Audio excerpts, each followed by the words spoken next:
The Prabhupada Connection. Memories 51. Although I was a Canadian citizen, I had officially joined the Chicago Temple and was initiated by His Divine Grace Srila Prabhupada at the newly acquired Devasadan Mandir in Detroit, June 1976. I was offered the option to serve legally in Canada at our Ottawa, Ontario Hare Krishna Temple by my temple president, and I enthusiastically took up the offer like a new adventure. After doing book distribution at our Ottawa temple for a few months, I was ecstatically surprised by our temple president, who asked me if I would like to go to Mayapura to see Srila Prabhupada and receive my Brahminical initiation while I was there. Help was needed on the altar to worship our gorgeous golden deities of Sri Sri Gauranitai. I was jumping out of my skin to get this invitation to go. In those days, I actually was just doing my service, not anticipating that I would be rewarded by going to India, what to speak of seeing Srila Prabhupada.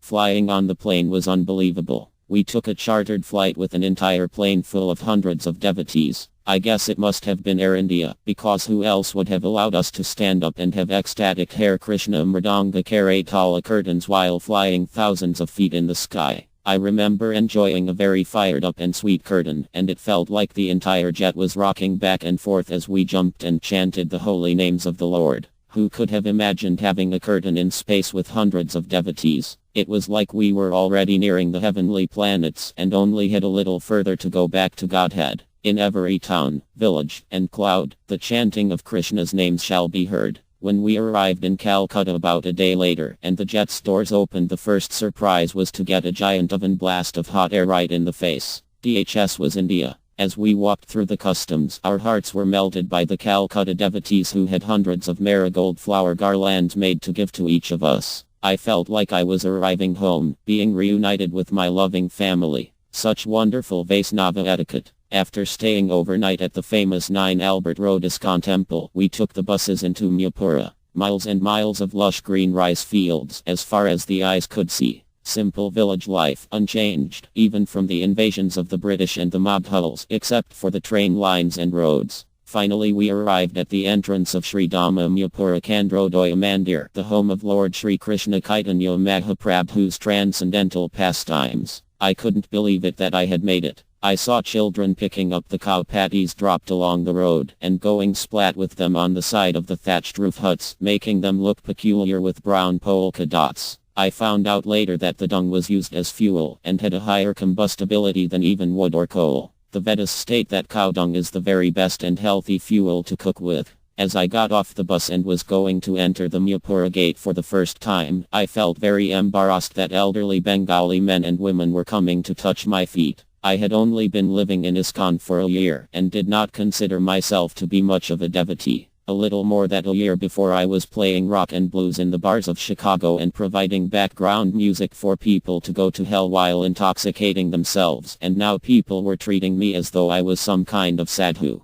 In the West I might get heckled at being dressed like this and told to get a life, get a job. But here, people were honoring me as though I was some kind of saint. What a culture shock. This was happening all by the grace of Srila Prabhupada, that I was being given the privilege of the renounced and dedicated life of a brahmachari. I was thinking that I really had a lot to live up to if my freshly shaved head, tilak, bead bag and saffron cloth invoked this kind of honor from people who probably had been devotees all their lives or many lives. By this kind of respectful treatment, I felt a great desire surge in my heart to not want to let Srila Prabhupada down and bring more glory to him for what he had given me, pure devotional service. I am reminded of this nice quote from that moment. Treat people as if they were what they ought to be, and you help them to become what they are capable of being. Johann Wolfgang von Goethe. At that time, all the various vegetable, bangle, tulasi bead, juice vendors, etc. had not yet sprouted up in their shanty-like stalls, so all the walls were visibly decorated with gorgeous paintings of the various pastimes of Lord Chaitanya, as found in the Sri Chaitanya Charitamrita. After getting to the long building, we could see construction dust everywhere. The devotees had been on a marathon to get the building completed in time for the big Gora Purnima festival, and the thousands of devotees arriving from all over the world. After getting settled in, I remembered that when you are in the Holy Dhamma, it is very valuable to render service there, and not just go there for spiritual enjoyment. I heard over the announcements that devotees were wanted for service, so I went to volunteer after the morning program. I was told they needed someone to go around to all the sannyasis and senior devotees to get them booked to give the various Bhagavatam and Bhagavad Gita classes and to make a schedule with them, finding out when they were available. I felt extremely honored to do this service. When I was a new bhakta in Chicago, I had the privilege to do the laundry and serve prasadam to some leading sannyasis, and I became a little puffed up, thinking that I was now rubbing shoulders with the big guns of ISKCON, and now I was being elevated to a special status. How funny it is for the conditioned soul to seek out profit, adoration and distinction, even from menial service. In Kali Yuga, even a pauper is proud of his penny. So here I was, not yet a big devotee but in my illusion, climbing the ISKCON ladder, to have the special blessing to go around with a clipboard inquiring, "Excuse me Maharaja, after offering obeisances of course, when would you like to give a Bhagavatam and or Bhagavad Gita class over the next 2 weeks? So and so Maharaja has already taken this time and that time. Things are filling up pretty fast. Are you available for any of these days?" In this way I was thinking I was becoming a big shot now that I was controlling all of ISKCON's sannyasis. Lol. Was I ever in Maya? Prabhupada once said big devotee means big-hearted devotee. It wasn't about post, order of life, or anything external. It was about knowing how to love and serve the Lord's devotees. As Christ said at the Last Supper, "People will know you to be my followers by how you love one another," and as Prabhupada said, "Your love for me will be shown by how you cooperate together to serve." I think I must have been overdoing it, because I was rushing around from one Swami to another, trying to get as much done as possible, in as little time as possible. I was not yet aware how intense the afternoon sun could be, and how depleting it could be. Srila Prabhupada was giving Srimad Bhagavatam class every morning, on the newly published 7th canto, The Teachings of Sri Prahlad Maharaja, and it was a great joy to hear him expounding the philosophy of pure devotional service to a jam-packed temple room with rapt attention. He would even be carried downstairs to the temple room on a palanquin, in which he laid, almost like a stretcher, because his external health was already deteriorating, and he gave the opportunity to his disciples to serve him by carrying him to the deity greeting, Guru Puja and Bhagavatam class. He would even be carried to the Mangala Arati, against the wishes of some of his personal servants, but Srila Prabhupada said, "If I do not come to the Mangala Arati, even though my health is so much compromised, then the rascals will simply use it as an excuse also not to come, so I must set the example."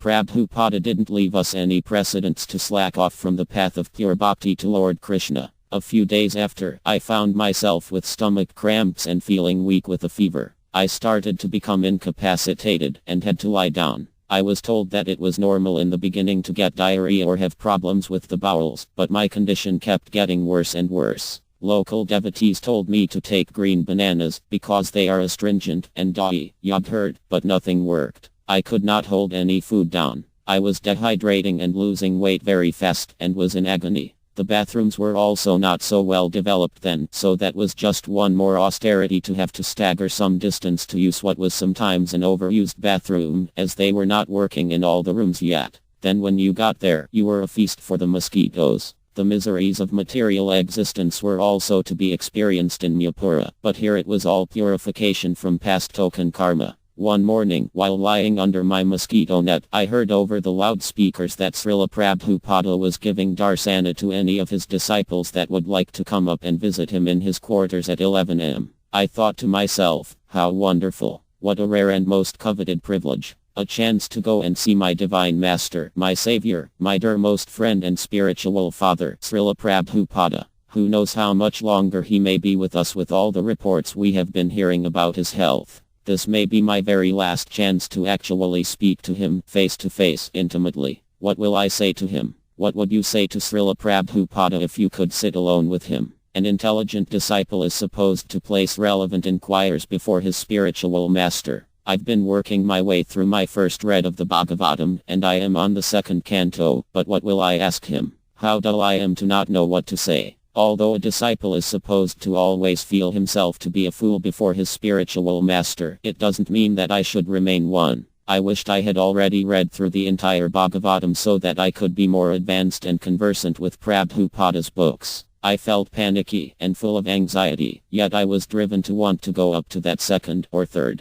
floor to his personal quarters. At the same time, I was wondering if it was even appropriate to come sit before him when I was so sick. I thought it would be most embarrassing as well as offensive while sitting before him in that condition. What to do? I decided that I would struggle to walk there and do my utmost to control myself once I was in his presence, and Krishna would help me. Up the stairs I climbed until I was met with one of Prabhupada's servants. He looked like a transcendental mister, clean with his arms crossed as he stood guard on the lower level of stairs before coming to Prabhupada's floor. I tried to slip by him and continue my way to see his divine grace. As I was just about to go around him, he asked me in a deep voice, "Where do you think you're going?" I replied that there had been an announcement that morning for any disciples who wanted darsana with Srila Prabhupada to come at 11 am, so that was what I was doing. He said, "Srila Prabhupada is busy right now." I said, "I understand, Maharaja, I don't want to disturb him. I'd just like to see him from outside his room and offer my obeisances to him and then come back." Of course I was still hoping he might see me and invite me in. Prabhupada's servant then gestured to a few feet away from us and said, "This is Srila Prabhupada's sister. Her name is Pisima. She's a pure devotee. If you offer your obeisances to her, it's just as good as offering them to Prabhupada." I looked behind me and there was this elderly looking lady that was a female version of Srila Prabhupada. She was rocking in a rocking chair with her bead bag wrapped around her hand. She was smiling in an affectionate, motherly way at me while she was chanting her japa and rocking back and forth. I had a mixture of emotions all at once. I felt honored to meet the sister of Prabhupada. I didn't even know he had won, yet I was disappointed that I was being denied the privilege to go upstairs. I had a similar circumstance in Detroit just 9 months before when I wanted to go with Srila Prabhupada on his morning walks, but I was informed by Srila Prabhupada's servant that only the big devotees could go with him, so my plans were being thwarted by him again. I guess his service was kind of a thankless task, except Prabhupada was grateful for keeping him free to do his service. I walked over to Pisima right at her feet and I bowed down and repeated the Vaisnava Pranama mantra. Vanchakalpatrabhyas kakrapasindhabhya eva kapatitanam vanabhyo Vaisnavbhyo namo nama. I offer my obeisances to all the Vaisnavi devotees of the Lord, who are just like desire trees, who are full of compassion for the fallen conditioned souls, and who can thus fulfill everyone's wish. Before I could fully get up, she patted me on the head just like a grandma might do with her grandchild, implying, "That's a good boy." I felt extremely blessed to receive this loving pat from a most exalted soul, and it almost completely satisfied my desire to jump over Prabhupada's servant to see Srila Prabhupada himself. After this, my health kept getting even worse, and I was literally getting ready to leave my body. I chanted my rounds as if these would be my last. I was in such excruciating abdominal pain. I was given a powerful antibiotic, chlorostreptomycin, and I am not sure what that did, as no more nourishment could be absorbed by my body. I was drinking electrolyte water for minerals. I was getting ready to check out, not very confident that I would be going back to Godhead so soon, as I knew I had so much purification to undergo before being qualified, but confident I would have a better berth to do more devotional service to Prabhupada and Krishna. Then one evening, a miraculous thing happened. I was chanting some rounds while lying under my net, and a devotee entered my room that I had never met before. He was a brahmachari that had joined in my birthplace of Canada, that had been serving for some years in Mapura. I was so happy to have a visitor come to see me in this most dejected condition. This is reminding me of how people who are ill appreciate a friendly visit from another when they are in a suffering condition. It brightens the morale so much to know that someone cares enough to take the time to visit, but this person didn't even know me. This kind devotee said, "Srila Prabhupada heard that there were a couple of devotees from Canada that had amoebic dysentery, and Prabhupada said to arrange for you to receive hot salty puris." At that point, he unwrapped some newspaper, and there were 2 large leaf plates that he uncovered. Billowing out from the plates came a cloud of steam, and the room became filled with the wonderful fragrance of freshly milled wheat flour cooked in ghee. I had not eaten in a couple of weeks, and I ate those puris like a dying man having his last meal, with great relish and gusto. They were so incredibly delicious. More than that, what really blew me away was that even though there were big worldwide meetings going on, discussing the major plans of how to increase book distribution, manage temples, legal issues, etc., somehow or other, my loving spiritual father found the time to take an interest in a puny, insignificant nobody like me to render me personal care. My whole consciousness started to bloom. I felt as though Prabhupada was right there in the room, giving me the purest himself. I felt his love, and that gave me the will to keep struggling to live. I was also very impressed that Prabhupada's own health was compromised, yet his consciousness was so great that he was able to focus on my well-being. Soon I went for a checkup by one of the widows that served as a nurse on our grounds. Although I was trained as a new Brahmachari to call all women mother, this was the first mother that called me son, so it was even easier to see her as mother. "Alright son, roll over. Son, now stick out your tongue," etc. It was great. In that traumatized state, the spirit of enjoyment had also gone very far away. The severe amoebic dysentery did not get any better, so I heard that Prabhupada ordered that we take one of the black ambassador taxis to the Calcutta Resurrect Hospital. I thought I was going to die before I got to the hospital en route, because the driver was driving so fast. I thought we were going to have a head-on collision many times into the wide Tata buses on the narrow bumpy roads.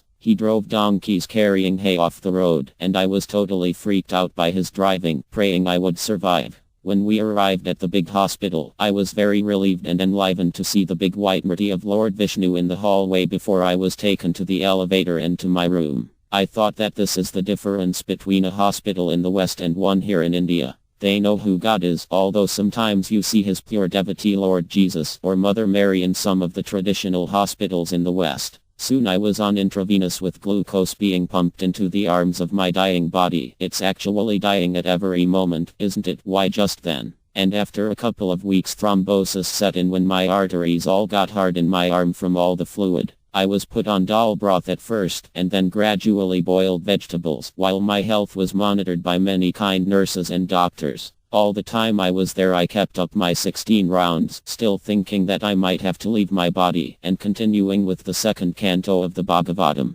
I find it ironical that I was a lot more serious about my spiritual life then, although I was very ill, than I am now, even though I appear to have my health. Will it take another severe illness before I become serious about fixing my mind on Krishna again? I pray for all the readers' blessings that I may become more serious to serve our beloved spiritual master, Srila Prabhupada, and care for others as he is always caring for me. Gauradas.